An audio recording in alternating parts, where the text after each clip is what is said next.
Lights go down and the night is calling to me, yeah.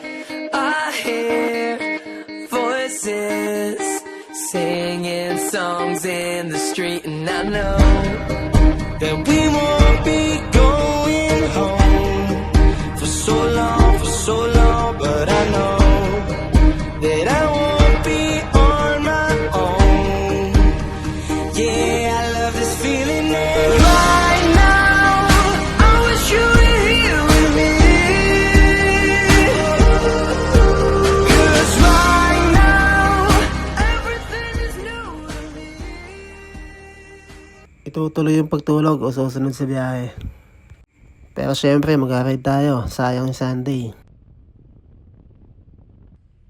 So yun, eto na ako sa daan. Mas pinili kong sulitin yung araw ko kaysa matulog. Sayang din naman kasi, diba? Sa itulog ko, babiyahe ko na lang. Balikan lang din naman. Tsaka budget meal lang tong biyahe na to. By the way, si Gabaldon, Nueva Ecija nga pala ako pupunta. Sa Calabasa River. Bali may baon nga pala akong camping chair, tubig, tsaka konting kutkutin. So ayun, nag-take up ako sa Bulacan ng mga around 9 AM. Safe lang naman kasi medyo makulimlim, walang init sa biyahe.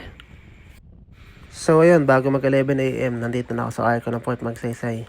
Tapos ayun, balik na ulit sa biyahe. Tapos bigla ako nakaramdam ng gutom, kaya naghanap muna ako ng maisan. Sakto naman, eto na agad. Bali 30 pesos yung isa. Medyo mataas daw kasi yung mais ngayon, pero okay lang yun. Kaya ayun, nakadalawa ako. Favorite ko kasi yun. Kaya ayun, parang nagkaroon ako ng energy dito. Kaya pala, madami palang lubak. Pero expected naman tong lubak na to. Kaya lang, grabe yung lubak ngayon dito sa Port Magsaysay. Pero all goods lang, doble ingat na lang. Mas pinili ko na lang enjoy yung view kaysa yung lubak. Sobrang solid kasi ng scenery dito sa Port Magsaysay. Kaya lang, bawal lang talaga mag-drone kasi campus eh. Pero all goods lang yun. So, eto, nandito na ako sa Loer, Nueva Ecija. Kung kanina, overlooking view, dito may enjoy mo yung view ng rice field nila. So, ayun, munti ko na makakalimutan. Sila Justin nga pala, nandun na sa Dinggalan. Bali, kasama niya yung ate niya. Tapos, napag-usapan namin, sa Gabaldon na lang kami magkita. Doon sa may Calabasa River. So, ayun, testing muna natin yung gulong natin dito kung makapit. Tsaka kung nandyan pa yung guardian angel natin. So, ayun, makapit naman. Safe naman yung mga bangkingan natin dyan. Ito na nga, malapit na tayo sa Gabaldon, Nueva Ecija. So, eto, nandito na ako ngayon sa Bato Ferry Bridge. Napaka-solid. Sheesh.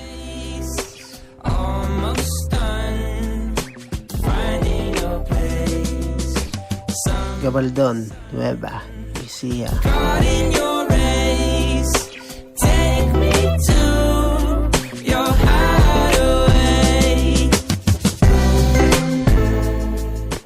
So ayun, eto, kain muna tayo. Dahil day tour lang kami, napag-usapan namin kumain na. Para masulit din namin yung lugar, kasi ilang oras lang din naman kami doon. Tsaka wala nga ni kami baong panluto. Camping chair nga lang pala yung dala, tsaka tubig. Oo nga pala, sila Justin, doon sila kumain sa Dinggalan. Tapos ako, dito na ako kumain sa Gabaldon, malapit na sa Calabasa River. So ayun, after ko kumain, umabante muna ako pa Calabasa River. Nakakainip naman kasi mag-antay doon. Tamang chill ride lang sa napakagandang view na to. Tapos ayun, bigyan ako yung bumusina. Sigurado, sila Justin na to. Ayun na nga, lumagpas pa kami ng konti.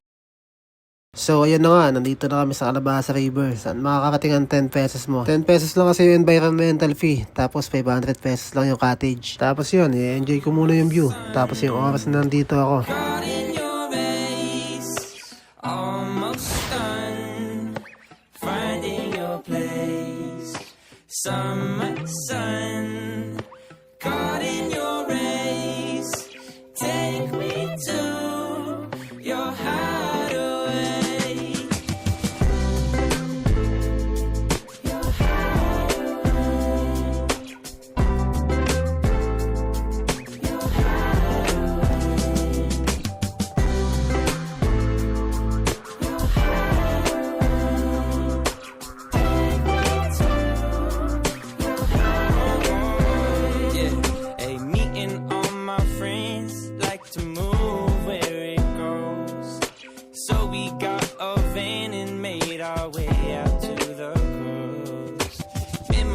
We can't forget the ones we miss the most are hidden somewhere on the sand where sun and moon go.